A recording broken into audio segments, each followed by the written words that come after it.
Hello mga kamami ko, gandang araw po sa inyong lahat. Ngayong araw po ang ating gagawin ay ang nilagang baboy. Ang gagamitin po natin mga kamami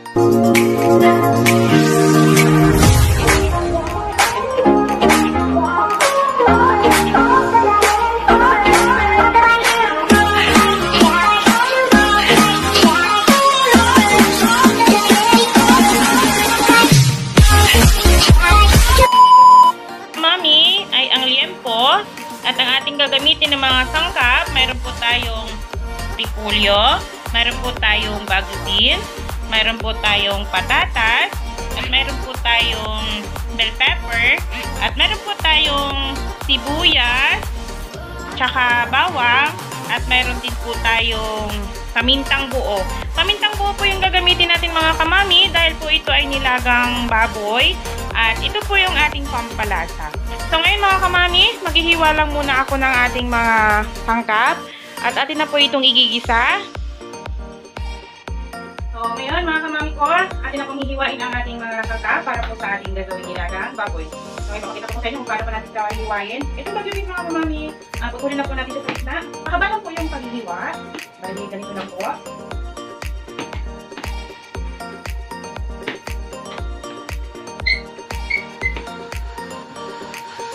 Ayan mga kamami. Mahaba po. Ganito po mga kamami na. Mahaba po yung ating hiwa. Ito po yung ating bagu beans. So ngayon, ang ating pong repolyo, ang gagawin po natin sa ganito mga kamami, ay hiwain lang po natin siya ng 4 na hiwa. So ngayon mga ganito siya kamami. Bali yung isang buong repolyo, hinatin lang po natin siya sa 4.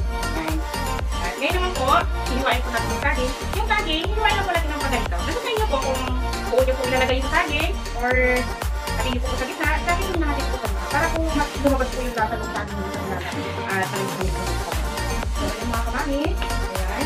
Tapos na po natin hiniwain yung ating saging na taba. Sabi mga kamami, hiwain naman po natin yung ating patatas. Hiwain lang po natin sa gitna para medyo malaki po. Ayan. Ayan. So, ayan. Iwan na po natin ang ating patatas. So ngayon mga kamami, ito na naman po ang ating bell pepper. Hatiin po natin siya sa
ayan mga kamami, tapos na po natin nahiwa yung ating mga pekado. So ngayon naman mga kamami ay magpapainit na naman po tayo ng kawali. So ayan mga kamami, lalagyan na po natin ng kaunting mantika.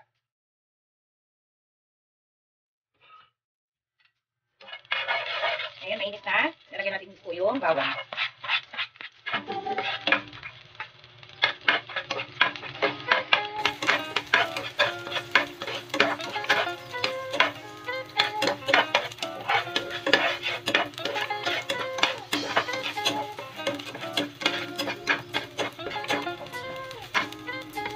So, anantay na po natin makakaluto yung bawang at magiging dilaw po siya.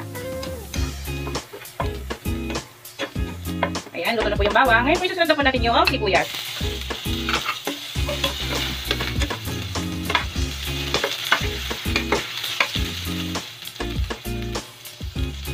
Ngayon naman po, ilalagay na po natin yung kamatis para maluto na po siya.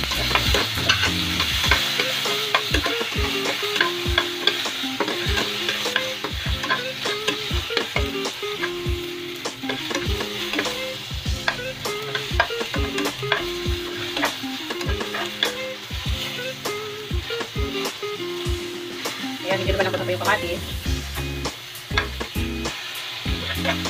So ngayon mga kamami, ilalagay na po natin yung ating karne. Ayan po mga kamami. Yung siguro yung kamatis po, okay na po na hindi po masyado siya maluluto kasi mamaya maluluto naman po siya paglaga po natin ng baboy. Ganyan.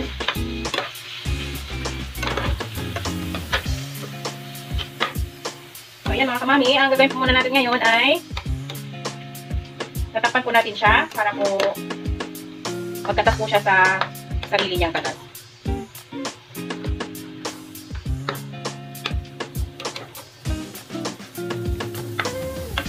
Ayan. Tatakpan na po muna natin mga kamami at babalikan po natin siya after 5 minutes pag lumabas na po yung sarili niyang katas doon sa laman ng baboy. So ngayon mga kamami, sisilipin po natin. Ayan po. Ayan, nandito na rin yung kamatis. At medyo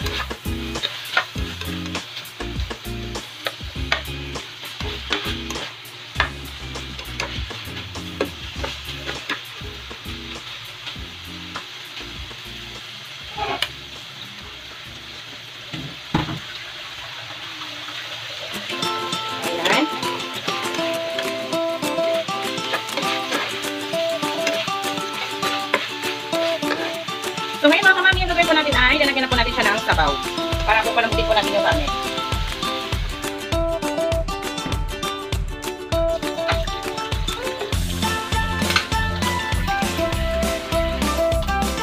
Ayan po, lagyan po natin siya ng sabaw. So ngayon mga kamami, antay po muna natin siya kumulo ulit. Lalagay po natin yung pamintang buo. So ngayon, ang gagawin po natin ay tatakpan po natin ulit at antayin po natin kumulo ng mga 25 minutes. Pabalikan po natin siya maya-maya lang ulit. Ito po natin yung saging na saba para po maluto na po siya.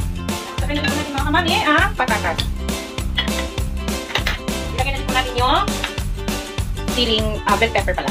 Ayan po. So antayin po natin siya kumulo at maluto po ito mga kamami. Ang gagawin po natin ngayon ay lalagyan na po natin siya ng pampalasa. So mga kamami, ilagay na po natin yung saging, ang patatas, at yung bell pepper para po maluto na po siya. So ngayon ito mga kamami, babalikan po natin ulit siya ng 10 minutes para po maluto po yung saging at saka po yung patatas. Ngayon po, ay lalagay na po natin ang ating pampalasa na pork cubes. So mga kamami, ilalagay na po natin yung pork cubes. Ngayon, lalagyan po natin siya ng patis.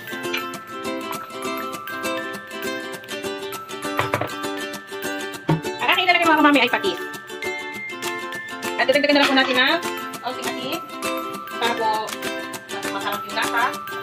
At nakuha na po natin sa tamang timpla. Lalagyan po natin ng asin. So, kulong-kulong na po mga kamami. Ito po pa naluto naman. Sigurado po pa naman. Ngayon, tatakpan na po natin ulit siya mga kamami. Antayin na po natin siya ng mga 10 minutes para maluto po ito lahat. Ayan mga kamami. Ano na po natin siya, napakulo na po natin siya ng 10 minutes. Ayan po, titignan po natin kung naluto na po yung ating patatas. Ayan po, malambot na po. So ngayon, ilalagay po natin mga kamami ang ating Baguio beans. Ayan po. Yan mga kamami, madali lang yan malutong Baguio beans. Mga 3 minutes lang po yan, luto na po yan. So ayan na po siya. Ako, harap. Ayan, antayin na po natin. So ngayon, nilalagay na rin din po natin yung sili para po ay mas bumango na po siya. Ayan, antayin po natin siyang kumulo ng mga 3 minutes. Titignan po natin kung masarap na po ba o tama na po yung lasa. Ayan mga kamami, manamis-namis na po yung saging. Sarap. So ito mga kamami, lutuin niyo po sa inyo mga anak. Sigurado po, matutuwa po talaga sila. Maganda po ito sa mayroong mga anak dyan. Alam niyo mga baby natin ay gustong-gusto ng mga sabaw. At makakakain po sila ng maayos pag mayroong pong sabaw. So, ayan, ngayon po, luto na po yung Baguio beans. Ngayon mga kamami, lalagyan naman po natin ating repolyo. Ayan po siya mga kamami. Ilalagay po natin siya. Ito naman po, isaglit lang din. Hindi naman po kasi masarap sa gulay yung na-overcook. Kaya kailangan, i-half-cook lang po natin para po mas masarap. Pag na-overcook po kasi yung gulay, pakiramdam ko hindi na talaga siya sumasarap. Naiiba po yung lasa. So, ayan. Ayan, mga kamami, malapit na. Itong repolyo, kunti lang po. Kunting-kunti lang po yung ano neto. Yung pulo. Para po ano. Sarap. Kita niyo po ba? Sarap. Yan, sarap ng ating nilaga. Tamang-tama, umuulan ngayon. Kaya, ihigo po natin ng sabaw. Yan, antayin na po natin siya ng mga 2 minutes. At ito po ay luto na at atin na po siyang iserve sa ating mga pamilya.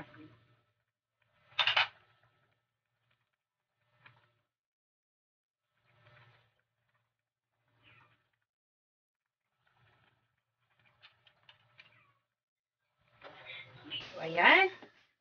Ayan, tapos na po yung ating nilaga. Sarap. Ayan. So, ngayon mga kamami, iluto na po yung ating nilaga. Atin na pong papatayin yung ating apoy. At iserve na po natin sa ating mga pamilya.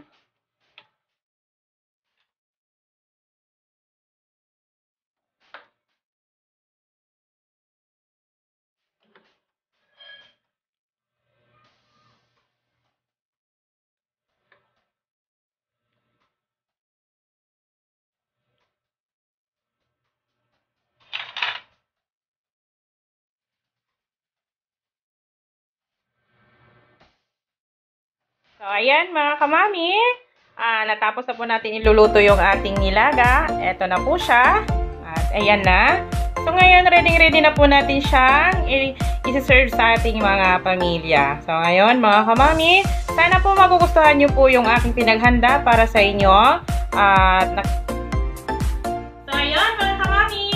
Natapos na po natin yung ating niluluto, ang ating nilagang baboy. So, sana po inyo po itong magugustuhan at gagawin nyo rin po lulutuin nyo rin po sa inyong pamilya. So, ngayon, titikman ko po ha. Ayun, masarap po siya mga kamami. Dahil po, malamis-namis po siya dahil doon po isa saging na saba natin nilagay. Marami po akong nilagay kaya medyo mas lumasa po ang ating nilaga.